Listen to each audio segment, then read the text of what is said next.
Okay, turning things over to speaker two. Speaker number 2 is Ben Gunneberg. And pardon me, Ben, if I've missed the pronunciation. Ben is the CEO and Secretary General of PEFC International, the world's largest forest certification system, covering more than 300 million hectares of certified forests in 46 countries. He's worked most of his working life in forestry. It looks like mostly in the UK, Aberdeen University, University of Wales. He studied forest economics, and he's involved in the Timber Growers Association of the UK. So we're very pleased to have Ben with us today as our second speaker, and Ben's talk will be towards strengthening the role of research and best practices in decision-making. So Ben, if you can hear me, you're welcome to start, or with your recorded presentation, whichever. Thank you. Thank you very much for inviting me to speak today about towards strengthening the role of research and best practice in decision-making. Of course, it's part of the challenges series in this particular session here for sustainability for the forest wood chain. So we're all very aware of a lot of the benefits of forests when we look at biodiversity, when we look at the number of species, and when we think about water and 75% of the world's drinking water being filtered through forests and so on, and how important actually the soils are. But actually one of the things that very often we have a problem with is the way that forestry and the forest benefits are portrayed very much in the press, and very much as a result of pressure which is put on to people within the actual supply chain, particularly near the consumer end of the supply chain. There's a lot of benefits of forests which are not considered on a day-to-day basis, and we tend to oversimplify the messaging for forests too much. We have about 80 million people who collect firewood every single day, mainly women. And although we have about 86 million green jobs, we're not really aware of the fact that over 1 billion people in the world are dependent on forests for wild food. So there's an awful lot of benefits which are sort of lost in the simplified messaging which comes through the media, comes through the press, comes through to society as a whole as to what the actual benefits of forests are. So very often we forget about the workers, we forget about the local communities, and I thank Scott for his really excellent presentation there, showing the impact that his organization is having on local communities. And it's something we need to really think about. Workers also during the times of COVID, migrant workers, particularly, for example, in the rubber sector, is a huge problem, and huge problems are also created by the fact that the final income to forest owners and local communities is very often a residual value. As a forest economist, it's always what's left over at the other end that goes to the communities, and that's seen some really radical changes in the way, let's say, rubber tappers have been paid at the moment. You know, they were as far down as $1 per ton. At the moment, it's about 2.4, but then before COVID, it was even up at $6 per ton. And what I have discovered in my time working for the program for the Endorsement of Forest Certification, the world's largest forest certification scheme, is that very many people at the retailer end of the supply chain are not aware of the challenges and the complexity of the benefits of forests, and therefore it often becomes an argument between environmental versus social when there are so many more aspects involved with this, and they come up with sometimes very simplified slogans. We need to think of ways how we can actually give them the terminology that they can use, but actually encompass a much wider range, and also to encourage more people within the research community to get involved in communicating the impact of the benefits of forests, so that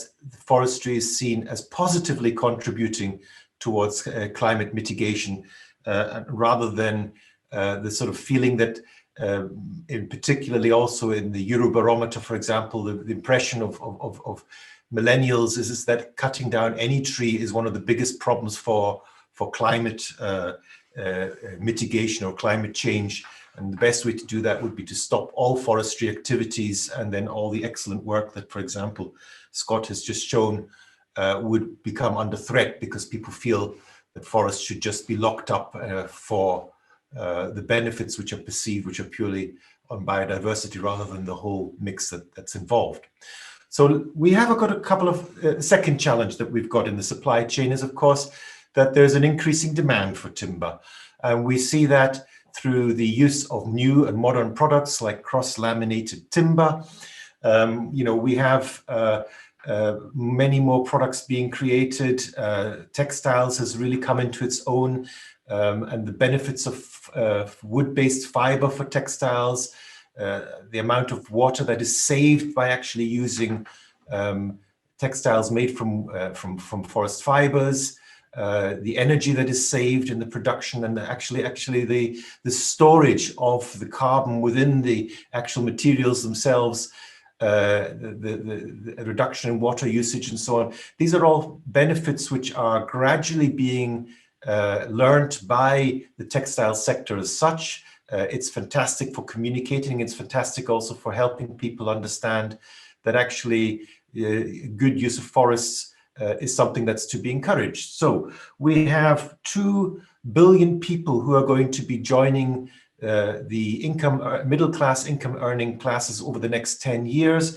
And we're going to see a triple increase in the demand for timber. So it's absolutely important that we get it right, and that we don't have increasing conflicts along the supply chain as to should we be using wood, should we not be using wood, and having people outside the forestry sector pushing very hard to basically push other materials for the arguments that we need to save forests rather than we need to manage them in a sustainable way to meet these demands and to help the local communities and to improve and contribute towards climate mitigation.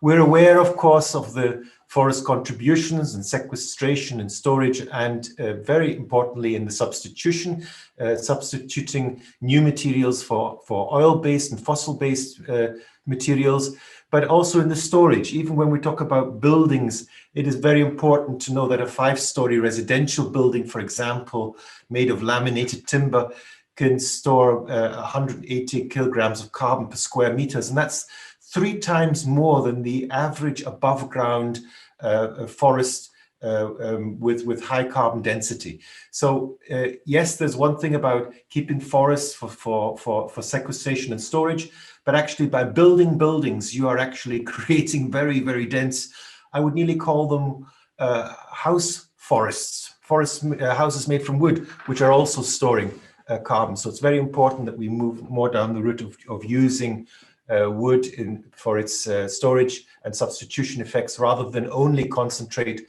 on the sequestration of forests, which is something that is very much in mode at the moment.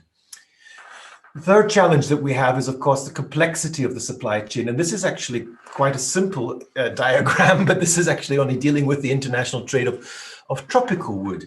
If you look at the complexity of where materials are going to, and then they're being transformed, and then of course you could impose on top of that, and it would just create a very, very messy diagram, is where the materials then flow back to once they have actually been transformed and made into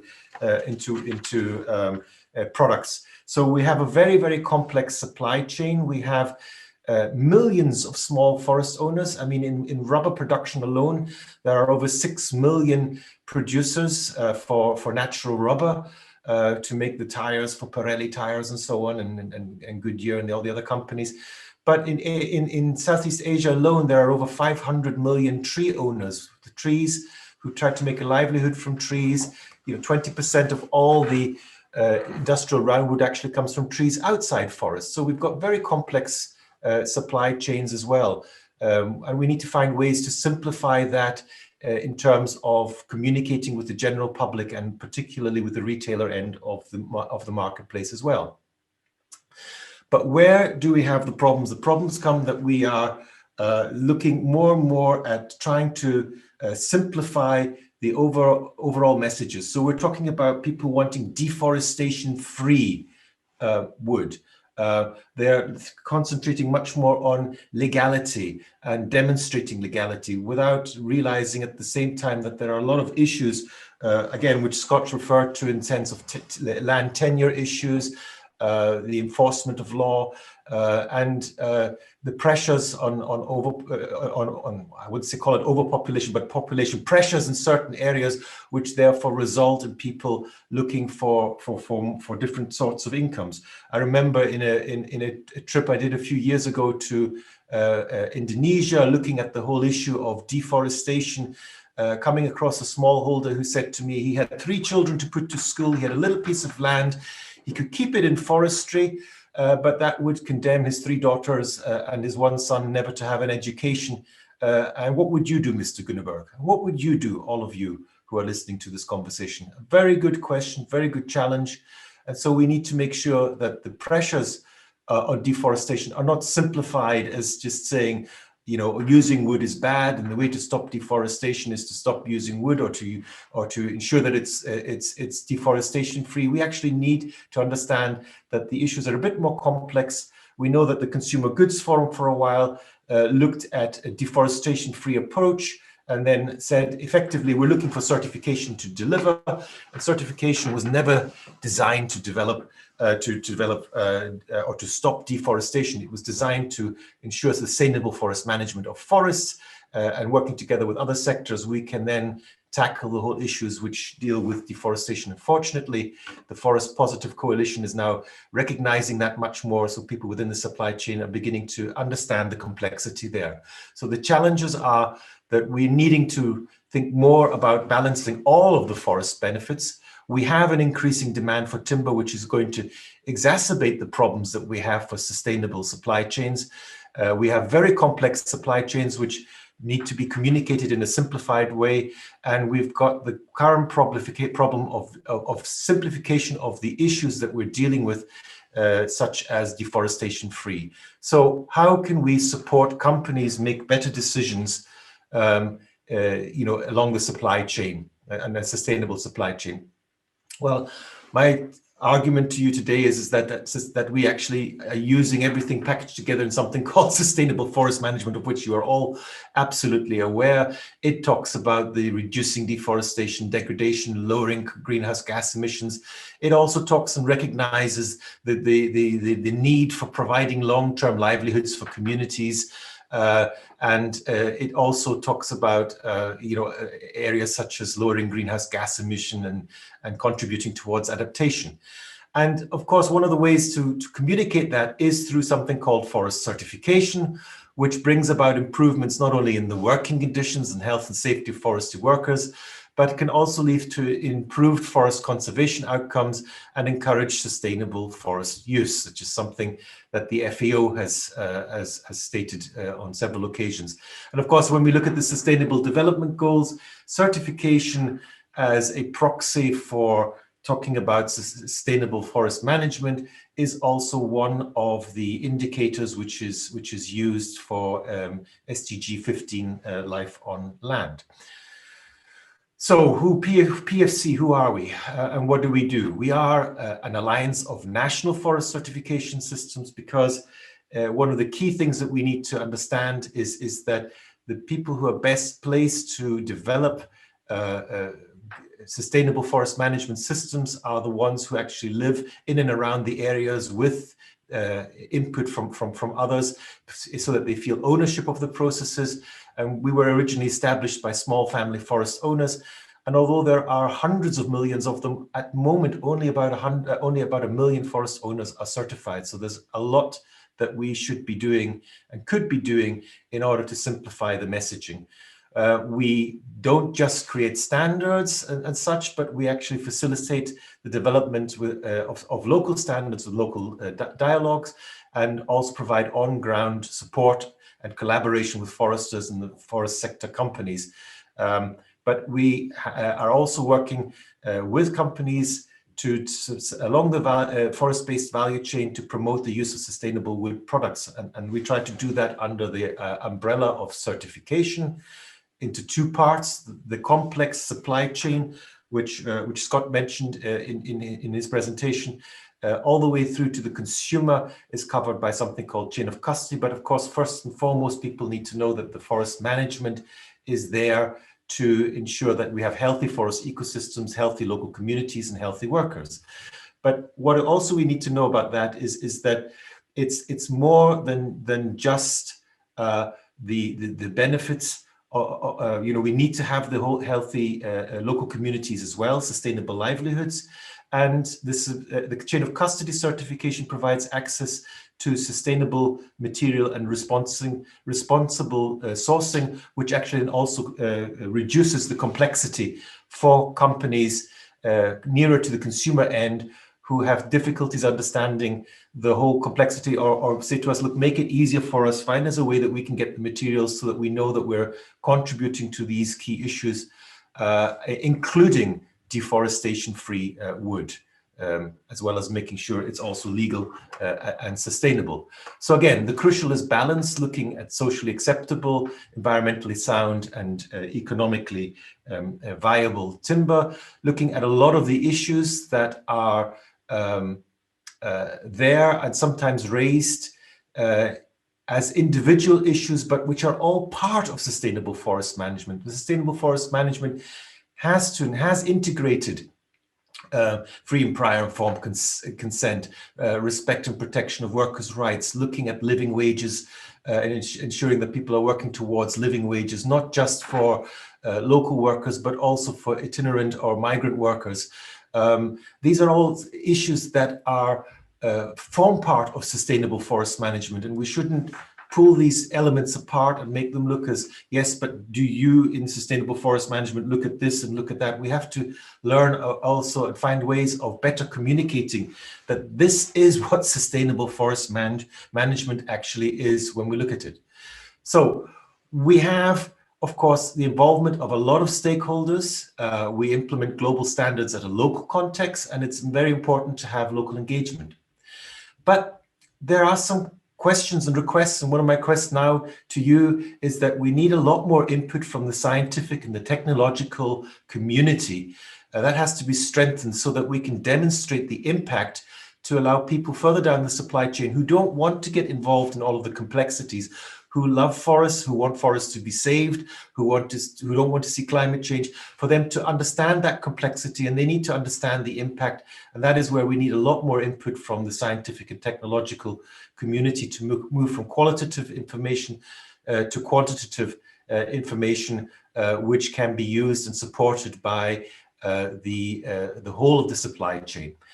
We need to also ensure that business and political interests have the scientific evidence that they need to support their actions. And of course, that should always be the backbone of every sustainable forest management organization and a movement. And indeed, forest certification requires that we use the best and the latest science. But in order to do that, we need to also ensure that that is also very well communicated.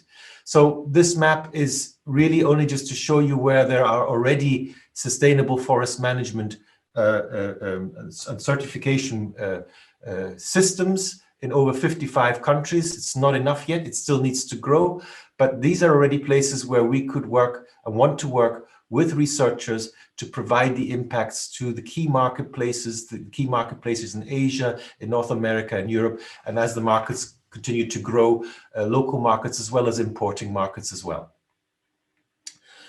So what is needed is we need joint research related to sustainable forest management, integrating all of those elements as far as deforestation and others are concerned. Also understanding that deforestation is not just what happens within the forest, but there are a lot of factors around about it, and that's where the conversation needs to take place. So it doesn't become simplified as just that all forestry is bad. In order to stop deforestation, we need to actually really understand that sustainable forest management is complex but can be pulled together under one umbrella. We need studies demonstrating the impact of the work that is actually being done, and we need to find better ways of collaboration to increase the update and the dissemination of the research so that it is understood not only by those along the supply chain, but also by actors and then the media and the press who are communicating in the forms of our communications to the general public. So let me give you an example of a couple of projects that we're involved with, looking at both enabling group certification of smallholders. For many smallholders, of course, the issue is cost. The issue is how do we get improved stock? How can we actually link to the marketplace? Where can we get access to the marketplace? And this is a project that we undertook where we looked very much at improving market access in Vietnam for a group of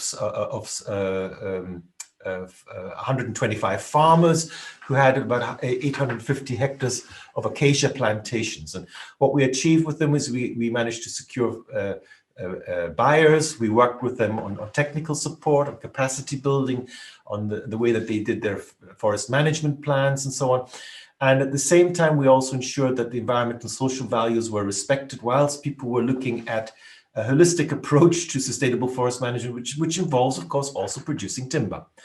They ensured and put in place environmentally friendly practices and paid greater attention to soil protection, biodiversity, and also the sort of the working conditions in which they are actually in, and ensuring also the safety of people working on the land, but in a way also needing to have the marketplaces to ensure that we can also have people looking to manage those forests in the long term, because at the moment a lot of younger people are moving away. We know in Europe, for example, the average age of forestry workers is now in the 40s, which seems very discouraging to see that.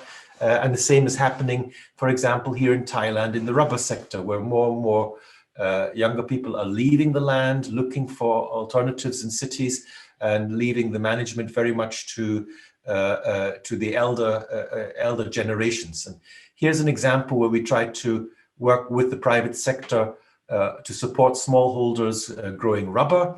Again, it was 250 smallholders, and you can see what I say when I say that the problem is that in Southeast Asia we're talking, which is the heart for rubber production and tree production. Of course, we're talking about very much that there are over 6 million people. So it's very, very small what is actually happening at the moment. And we need to see how we can scale up the work that can be done.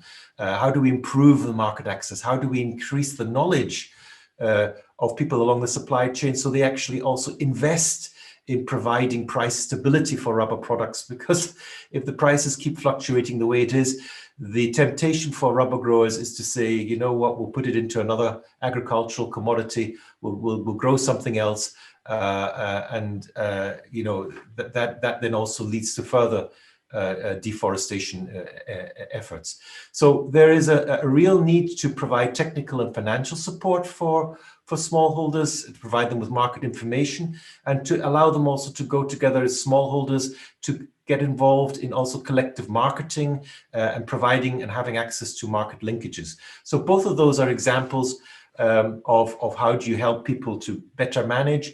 And even you know, for rubber growers, a key area for them, which is of key concern, is to get involved much more in how can we diversify the income sources. So although many rubber growers are concentrating on rubber tapping, there is a very healthy marketplace for actually the trees when they reach maturity, which is of course also in the furniture sector. So there are possibilities to get more involved in agroforestry, tried and proven tested systems. But again, we need the researchers to also get involved in that and to communicate that better along the supply chain, so that it's not just a question of how do we stop deforestation, how do we just make sure our material is conflict-free, but that we're actually investing in the local communities, we're investing in that supply chain, we're investing in sustainable livelihoods, you know, at national and local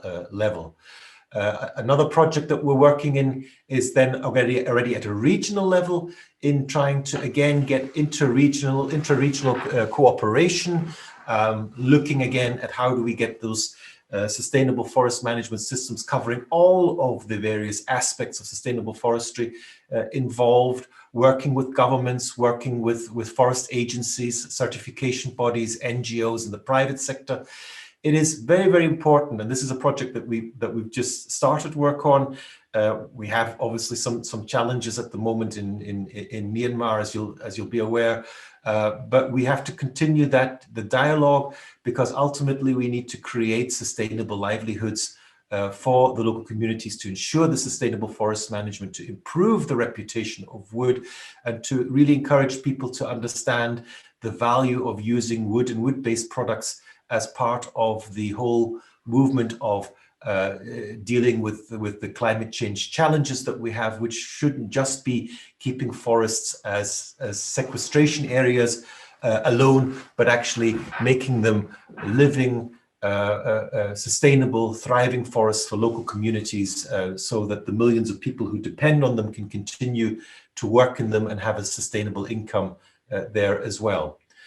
There are some areas of research which are, of course, very, very attractive. And this is something which we ran, which was a small project.